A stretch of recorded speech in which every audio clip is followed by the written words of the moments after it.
लढल्याशिवाय काही भेटत नाही. त्याच्यामुळे तुम्हाला जो प्रश्न आहे तुमचे, तर तुम्ही संघटित होऊन संघटनेच्या नावावर तुम्ही हे करू शकता. फक्त सगळ्यात आधी तुम्ही एकमेकावर तुमचा विश्वास असला पाहिजे. संघटन म्हणजे काय, तुम्ही एकमेकावर. शिक्षणाचे दोन फायदे आहेत. एक तर नोकरी भेटते, दुसरा एक फायदा असा आहे की जर तुमच्यावर अन्याय अत्याचार झाला त्याच्या विरोधात आवाज उठवण्याची ताकद शिक्षण तुम्हाला देतो. तुम्ही जर शिकलेले तर तुम्ही आज ह्या एरियामध्ये राहता, तर तुम्ही काहीतरी बदल घडवला पाहिजे.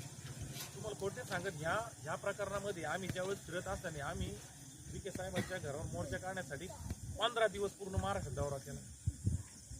आमची स्टार्टिंग दौंड ते बीड पूर्ण फिरत फार धुळा बिळात सगळं एवढे लोक फिरून सगळ्यांची चर्चा करून